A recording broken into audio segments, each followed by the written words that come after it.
कांग्रेस सांसद राहुल गांधी की voter list में गड़बड़ी के आरोप के बीच भाजपा की आईटी सेल के हेड अमित मालवीय ने बुधवार को दावा किया कि सोनिया गांधी का नाम भारत की वोटर लिस्ट में 2 बार तक शामिल हुआ। जब वह भारतीय नागरिक भी नहीं थी, वही बीजेपी सांसद अनुराग ठाकुर ने प्रेस कॉन्फ्रेंस कर कहा रायबरेली में एक ही घर में 47 वोटर कैसे रजिस्टर किए गए हैं। राहुल और सोनिया को कभी ये नाम नहीं दिखेंगे। उन्होंने कहा कि राहुल 2 बार चुनाव लड़े, प्रियंका 1 बार चुनाव लड़ी। मैं उनसे पूछना चाहता हूँ कि वायनाड में कैसे नए वोटर्स की एडिशन हुई है? आपने तो 3 बार वोट ले लिया, क्या आपने ये कभी नहीं देखा? सीजेआई गवई बोले आवारा कुत्तों के मामले में दोबारा विचार करेंगे। सुप्रीम कोर्ट ने कहा कि 8 हफ्तों में दिल्ली एनसीआर के आवारा कुत्तों को शेल्टर होम भेजे। स्वतंत्रता दिवस पर मीट की दुकान बैन करने पर विवाद। ओवैसी ने कहा इसका नॉनवेज से क्या रिश्ता? आदित्य बोले हम नवरात्रि में भी नॉनवेज खाते हैं।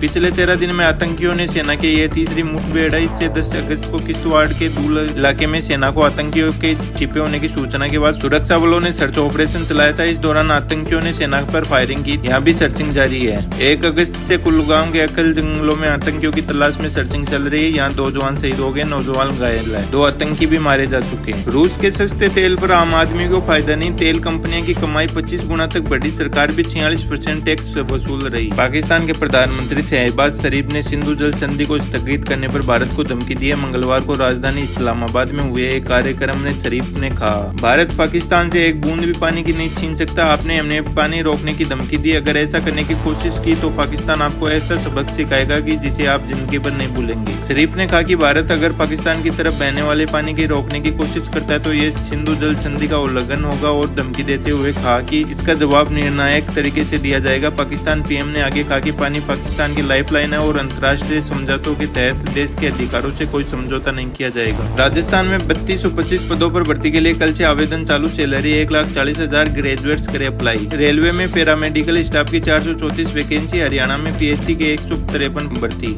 मोदी अगले महीने अमेरिका जा सकते हैं। रिपोर्ट यूएन महासभा की बैठक में हिस्सा लेंगे। टैरिफ विवाद के बीच ट्रंप से मिल सकते हैं। अमेरिका ने रूस से तेल खरीदने पर भारत पर लगाए एक्स्ट्रा 25% टैरिफ को मॉस्को के लिए एक झटका बताया। सोमवार को व्हाइट हाउस में बयान देते हुए ट्रंप ने कहा कि अमेरिका जब रूस से तेल खरीदने वाले सबसे बड़े चीन या दूसरे नंबर भारत तेल खरीद पर 50% टैरिफ लगाने की बात कहता है तो ये रूस के लिए बड़ा झटका है। उन्होंने ये भी दावा किया कि अमेरिकी टैरिफ से रूस की अर्थव्यवस्था को बुरी तरह प्रभावित किया गया है। एयरफोर्स प्रमुख पहुंचे राजस्थान। शहीद के परिवार से मिले। बोले वायुसेना आपके साथ ऑपरेशन सिंदूर में शहीद हुआ था झुंझुनू का जवान।